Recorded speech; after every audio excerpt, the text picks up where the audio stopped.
We interrupt this broadcast to bring you a very important piece of news. Jack Frimston has yet again posted the exact same post on LinkedIn. Guinness Book have been on the phone, and they said he's won the award for the most repetitive but trending viral LinkedIn content that's ever been done, and they'd like him to be studied. Jack, in the studio, how do you feel about this announcement? We interrupt this announcement with a piece. Anyway, I don't know what happened then. It's the 3rd of May. And the reason that I brought that up was you should let your actions speak louder than your words. Yes. There's also a great song from a great musical called Tick, Tick, Boom. Actions speak louder than words. Actions speak louder than words. Really nice. Thank you so much for that. It's Epictetus today. Easy Great for you guy. to say. Easy for me to say. Those who receive the bare theories immediately want to spew them, as an upset stomach does its food. First, digest your theories and you won't throw them up. Otherwise, they'll be raw, spoiled, and not nourishing.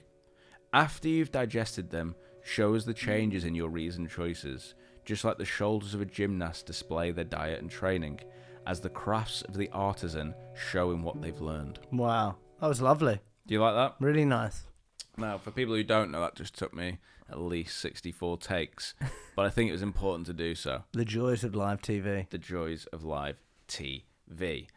And when I think about this, I think about all the times in my career where I've oversold. I've sold too much power in my words. And people have asked me a question, I've come straight in with the answer. I've rushed in to help. Yeah. You know what I mean? Yeah. I've overpitched. They've said they've got a problem. I've got the perfect answer for that. I've got the best answer ever. And actually, I remember once my very first sales director, Ian, who now, believe it, this is going to blow your mind, he now runs a tantric sex cult in Thailand. Right, okay. Not a word of a lie. Doesn't work in sales anymore. Well, you could say he's closing. Well, I'm sure he is. But I remember once I was giving these long demos, like an hour, maybe just over an hour, in person. A lot of these demos were back in the day. And Ian's first one that he did, he showed them the first bit of it, and they all got really excited and started talking to each other and asking questions about it. And he just went, right, and just stopped the demo and just went straight into like questions and closing. He recognised like it had done its bit. The actions had done the bit where they got everyone excited. Yeah. And it was like, now it's sort of mine to ruin. He recognised that in the room. This is about as exciting as it gets. And there's loads of bits that hadn't been done, like the qualifying and whatever else. It was just like, let's just come in and give a demo. Yeah. But he recognised that bit and just stopped presenting and went straight into like the next bit as soon as they'd reached the top of the excitement roller coaster. Mm-hmm. And that's made me think about something that we teach now with our team is to recognise when you've got a prospect on the excitement roller coaster. Yeah. And you want to close here, but most salespeople are then over-explaining, overselling, Going back over case studies, themselves, testimonials, bang, bang, and then we're back down here, and actually it's boring again, and call me back next week. You've lost it.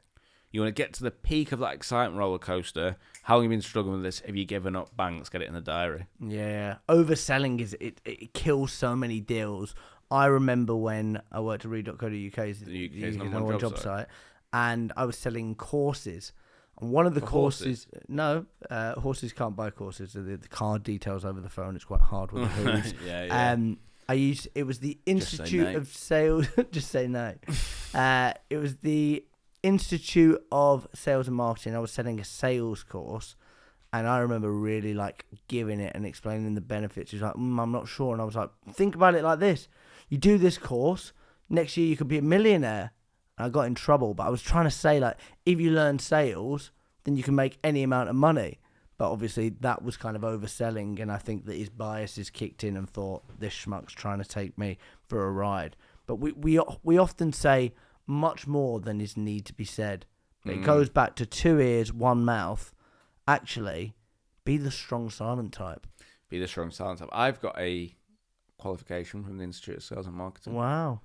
Got it very, very early in my sales. That's not on your LinkedIn profile. It is. Is it? It actually is on there, yeah. So, wow. Well, actually, you've really outed yourself there, because it is. Well, I've not checked. You not checked my LinkedIn profile? No. Too busy staring at your own all day. Continue. Yeah, so there's a lot of opportunity. And actually, I think when you feel backed into a corner, that's often the time people do it. Yeah. So like a classic example of this would be when salespeople get asked, yeah, look, what is it you actually do? And then before you know it, they're starting to pitch and oversell. When you start to do that, no matter what, I'll tell you what's happening, right?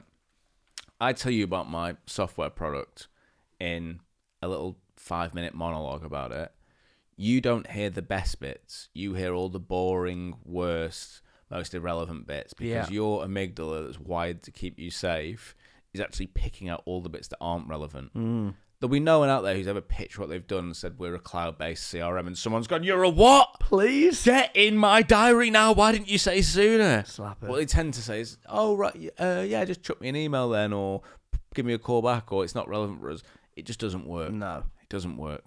It's about them, the other person, their world, getting it into there, and just keep it simple, as we say. You don't need to over-explain. Most people don't want to know that it does 142 different things. They want to know that it does one thing really well, and that solves a problem for them. I've been Jack Frimston.